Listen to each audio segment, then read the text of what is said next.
رسول اللہ صلی اللہ علیہ وسلم نے ارشاد فرمایا احد پہاڑ کو دیکھ کر کے کہ ہم اس سے محبت کرتے ہیں اور یہ پہاڑ ہم سے محبت کرتا ہے۔ اور آپ نے فرمایا کہ حضرت ابراہیم علیہ نبینا علیہ الصلوۃ والسلام نے مکہ مکرمہ جیسے شہر کو حرمت والا شہر قرار دیا تھا۔ میں مدینہ منورہ کے دو پتھریلے علاقوں کے درمیانی حصے کو حرمت والا قرار دیتا ہوں۔ یہ حدیث صحیح بخاری میں موجود ہے۔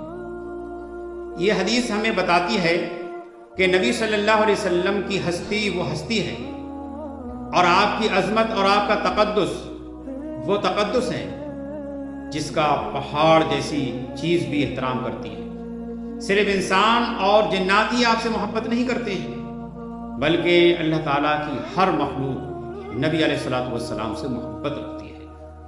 پہاڑ کے بارے میں جو آپ نے فرمایا، اس سے ہمیں پتہ چلتا ہے کہ پہاڑ نبی صلی اللہ علیہ وسلم سے محبت کرتا ہے۔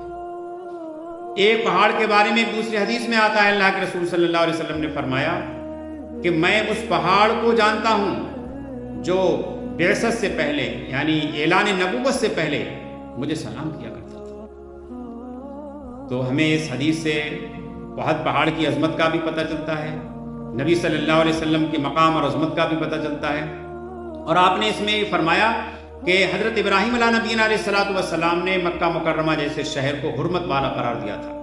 میں مدینہ منورہ کے دو پتھریلے علاقوں کے درمیانی حصے کو حرمت والا قرار دیتا ہوں۔ اس سے معلوم ہوا چاہے مکہ مکرمہ ہو یا مدینہ منورہ، دونوں کا تقدس، احترام اور ادب ہر مومن کے لیے ملحوظ رکھنا ضروری ہے۔